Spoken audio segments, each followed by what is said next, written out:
Mr. Favre, what are you doing? Help me. Please, Your Honor, I'm begging you One for a here. second All chance. right. This is in the District Court of Butler County, Kansas, case entitled State of Kansas versus Victoria Lorraine Williams, case number 2024 CR 28. Ms. Williams, you were late. Sorry, there was a couple of people in front of me with walkers that he was having to scan and all of that with the metal thingy. You couldn't have arrived a few minutes early to make sure you got checked in. Your Honor, in regards to the allegations, Ms. Williams will stipulate and waive her right to an evidentiary hearing. I'll ask for recommendations from various persons, starting with Amber Norris on behalf of the state of Kansas. Defendant has been on probation as of March 11th. Your Honor, it seems that been having problems from the beginning. The reporting, either rescheduling, being late, seems to be a bit of an issue. And then she was to have an evaluation in a certain period of time, and she basically lied to her court services officer not once but twice about just the scheduling of said evaluation. We're still basically where we were in March when the court first sentenced her regarding that particular condition.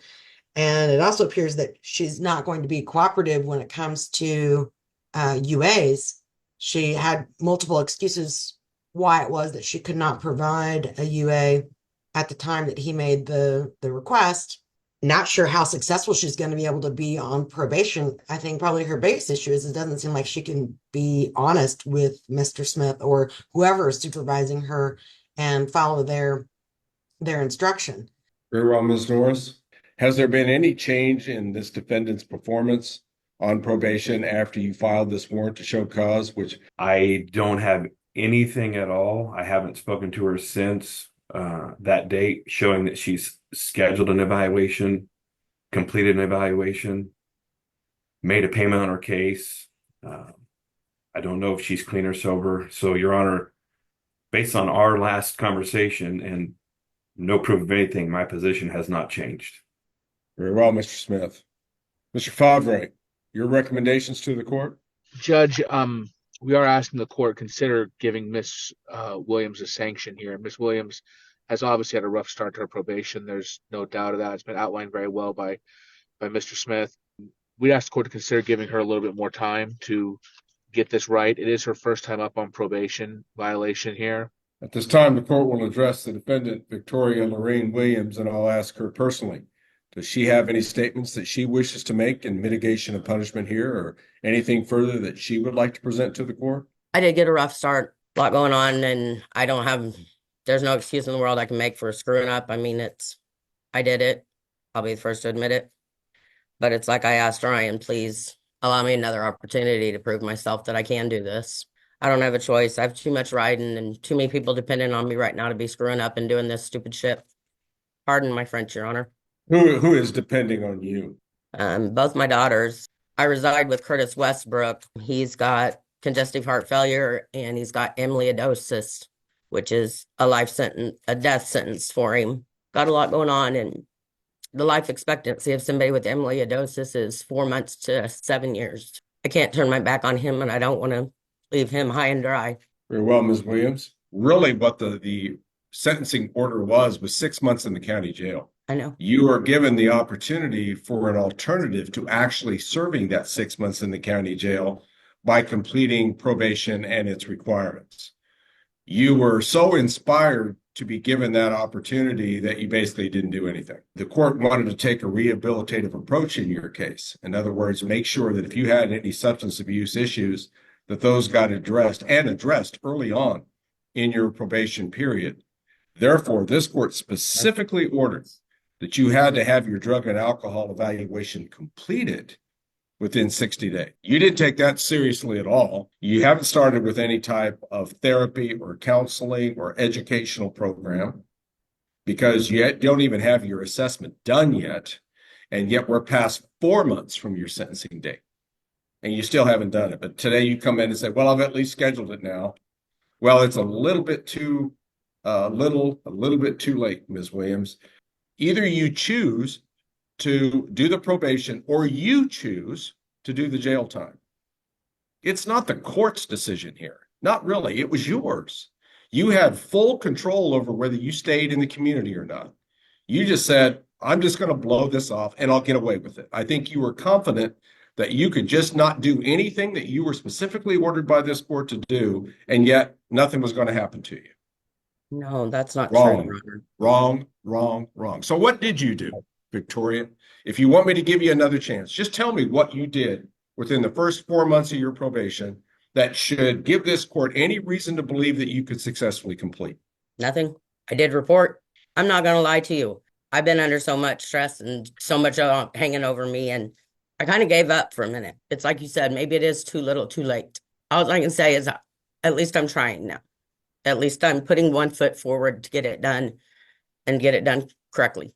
Why did it take a probation revocation proceeding to make that happen? So now, I 4 months did. later, it's like, lo and behold, I get it now. I could go to jail for this. And I And then thought you did so. not take any part of this case seriously. You didn't take any part of the probation seriously. It was just like, I'm in a rough time right now, so therefore I don't have to do this.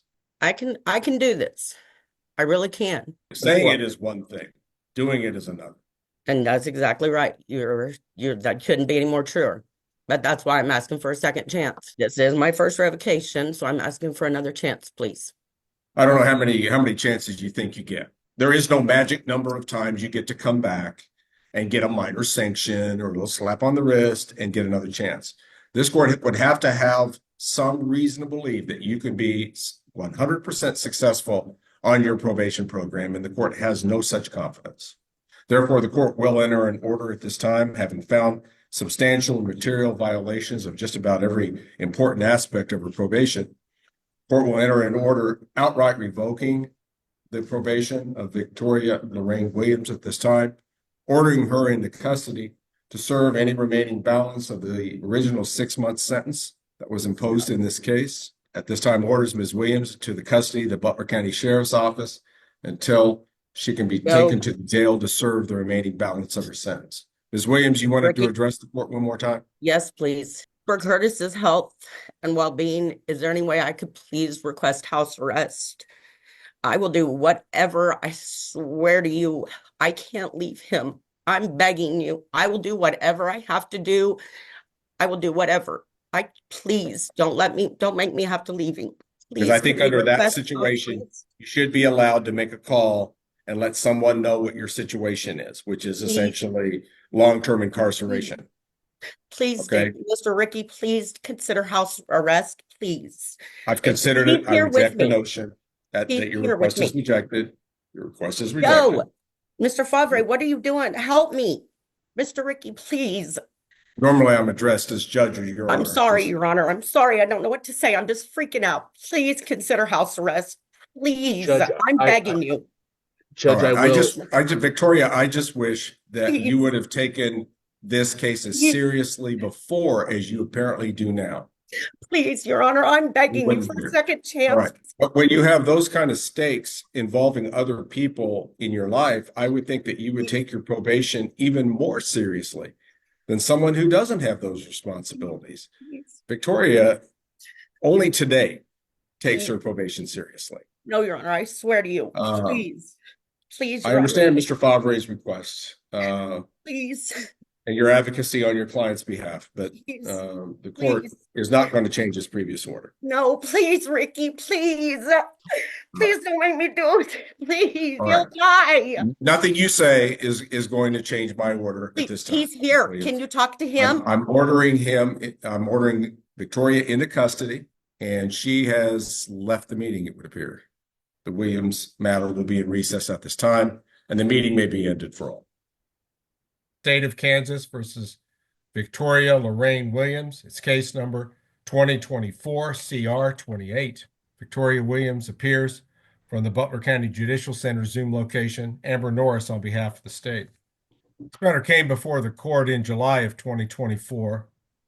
At that time, the defendant stipulated to violations. The court ordered an outright revocation of her probation and ordered her to serve the remaining balance of her 6-month sentence in jail. Later, however, based on a request for the court to review that sentence and a request essentially for parole, this court did grant a reporting parole of 1 year on October 23 of 2024 with the requirements that she observe the law, report to her CSO as directed, not have any alcohol or illegal drugs, and pay off her case. Court did note that there were no other conditions.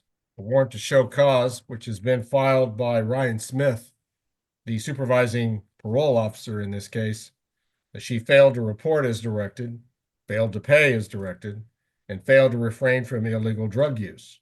Mr. Favre, what are your client's intentions here? Regarding those allegations by Mr. Smith, I spoke to Mr. Smith earlier today, and I think he told me she was reporting, so I think that one is maybe not on the table anymore, but she would stipulate that she did test positive for methamphetamine on when tested by Mr. Smith, and also has not paid off her case yet. What is the explanation for her failing to pay off her case? Judge, I think it's a combination of things. She is spending significant amount of money to try to keep up her household. She babysits grandchildren. That takes up time. Her boyfriend, long-term boyfriend, Mr. Westbrook, has significant health issues. She has been having work sporadically, but she's working now, and she is working 2 jobs, taking care of him, as well as working construction jobs. So I think she's just had, a lot of time trying to get her house in order financially, as it were. All right. But nevertheless, it is your position that her position will be that she has violated that term and condition of parole. She has not yet. That is correct. She has not paid off her case yet, as is required by the court. Mr. Smith, I suspect that at the time you filed this warrant to show cause, you were of the impression as a court services officer that Ms. Williams was not reporting as she had been directed to do. Is that a fair statement? Your Honor, she did miss one appointment with me. That appointment was an appointment for her to come in and pay for a confirmation test. That is the one appointment that she did miss since her reinstatement. So Mr. Favre is certainly of the opinion that she is reporting as directed since that time? She has, Your Honor. Yes. All right. Thank you for that confirmation. Generally speaking, I would believe you would have a due process right to a hearing where the state has the obligation of proving these allegations by a preponderance of the evidence. You could challenge the state's evidence with your own evidence and with the assistance of your lawyer, confront any witnesses unless good cause was shown. And of course, I think you realize that the court could just once again order you to serve the remaining balance of this jail sentence in the jail. You understand that? Yes, yes, Your Honor, I do. So do you waive any formal hearing in the case and stipulate and agree that you committed the positive test for methamphetamine and the failure to pay off the case? Yeah, I admit I haven't paid off my case. I just got working where I'm actually getting paid and not just doing it because I have to do it. I did test positive, but it's not for the reason why you all think. It's not that I was using. It's not that I am using. I learned about meth residue and dermal absorption the hard way. I've smoked meth in my home for 3 years. Everything in my home was contaminated. I had no idea of this. I had to buy a substance that would actually help break down the meth residue before I could actually even get my home clean. I informed Ryan of every step that I took through this whole process. I let him know exactly what was going on with everything. I did finally get my home clean, got everything repainted and washed and everything broke down. But yeah, I did. And I informed him that I was going to test positive for the next test that I took because I had been doing all the cleaning, and I told him my levels were going to be high due to the amount of cleaning I'd been doing. And it was really nasty, and it was really mortifying learning about it. It was, the ramifications of an addiction are still haunting me. Mr. Smith, do we have a lab confirmation of the positive test for meth? And your assessment of the levels? Your voice is very faded at this point, Mr. Smith. I just want to make sure everyone can hear you. So the first test, I believe, Your Honor, was 298 nanograms per milliliter. And then a subsequent test, about 3 weeks later, 3.5 weeks later, it had jumped from that 298 nanograms to over 2,500 nanograms per mil. All right. The Court will find at this point that Ms. Williams has waived a hearing knowingly and stipulate and agrees that she's committed both of the violations that remain in this case, the positive test connoting use of that illegal substance and not paying off her case. These are substantial and material violations of the terms and conditions of her parole. Recommendation by the state regarding disposition here. Your Honor, this is defendant's second warrant to show cause in this case. As the court recalls, we were here in July and the court actually did revoke the defendant and place her in the county jail. She wasn't there for approximately 32 days. And then the court did place her on parole. And here we find ourselves back before the court for additional violations in the case.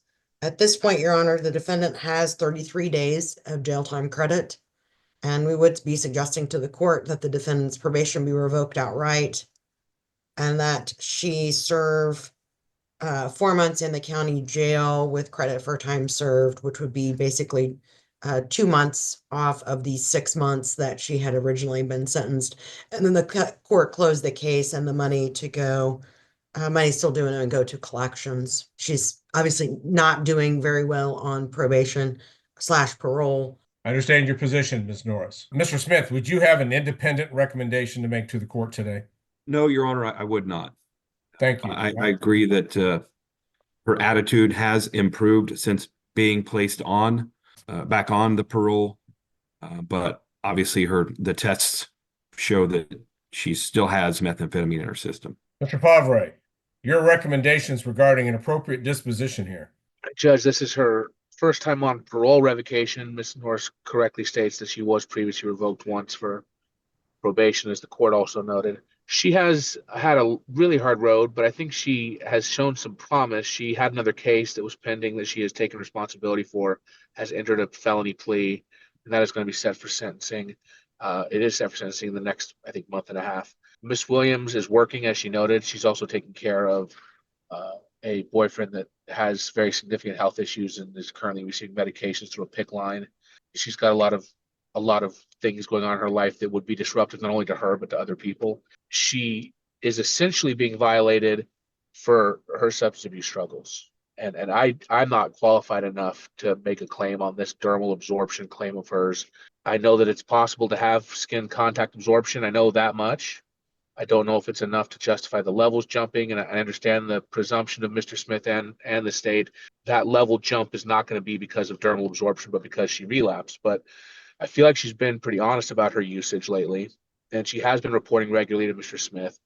So we're asking the court to consider giving her an intermediate sanction and releasing her on probation. I'm not sorry, back on parole to finish up with an order to do treatment, perhaps. Previously, the court not ordered to do treatment.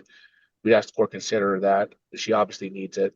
In the alternative, we'd ask the court to consider house arrest for whatever sanction it deems appropriate. Miss Williams is willing to pay for that house arrest, and that would allow her to continue to take care of her ailing long-term boyfriend as well as her other duties around the house. Ms. Williams, at this time, the court will address you personally, and I'll ask you, do you have any additional statements in mitigation of punishment or anything further that you would like to present? First, Mr. Westbrook is not my boyfriend.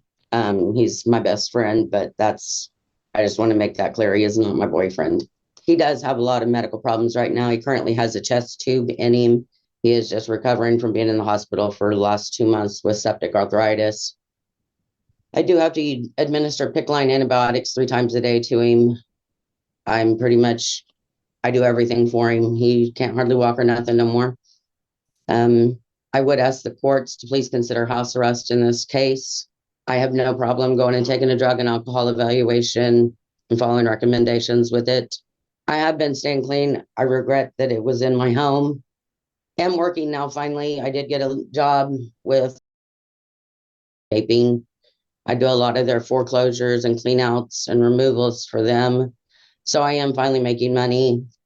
I will be able to pay my fines off. So I just ask that if you would please put me on the house arrest. That way I can continue to meet my obligations on the outside. I mean, I leave it at your discretion. What Thank about you. your obligations here? I'm Your Honor, I mean, I'm trying. I am working 2 jobs now. I am getting paid for working for Mr. Westbrook now. And I also am working so I will be able to pay the fines off now. I didn't have financial stability before. I do now. I've been working 2 jobs for about a month and a half now. I babysit my 4 grandkids for my daughters when they're working. So I do have income coming in now, which has been a big relief off of me. I just had to catch up a lot of personal bills and bills at the home, the electric mortgage and all that. I probably should have made a payment on my fines. I admit that, but I am working now, so I can get them paid off very quickly, next 30 days. Ms. Williams, I do recall the hearing back in July of 2024 when this court ordered an outright revocation of your probation and ordered you to serve the remaining balance of 6 months, which was virtually all of it at the time. I know how distraught you were at the time. This court, when you were called back into court on a request that you had made, essentially the court then acting on that request granted you parole, which quite frankly, this court doesn't do in every case. And again, very frankly, rarely. Granted you I'm one of those thankful. special exceptions, kind of like how the presidents are handing out pardons right and left here in the last month or so. It's a special release from a sentence that's been ordered and a probation that's been revoked. And I Yes, sir. thought that I impressed upon you at the time just how important it was that since you were given truly a second chance. I mean, you were ordered to serve it all, then you were released from that sentence early on conditions. I pared down those conditions very specifically to just 4 conditions that you had to meet instead of that whole laundry list, which probationers generally have put in front of them to try to set you up for success. And I would have thought that you would have been so thankful about getting that second opportunity that you would have made every possible effort to comply with those parole conditions. I have had some success with I was. parolees on misdemeanors really seeing the light, realizing how close they were to serving an entire long jail sentence. And then they take advantage of that second opportunity and they are model persons who report to court services at that point. Well, that isn't you. I have. The payment thing I know is difficult for someone who struggles financially. But what I would have expected from you is a regular and consistent effort every month. If you couldn't pay 50, you pay 5 or 10, but you pay something to let the court and the court services department know that you're making an effort, that you're carving out something toward your case. But that's not the most important thing here. I'm extremely disappointed that you would ever have a positive methamphetamine result.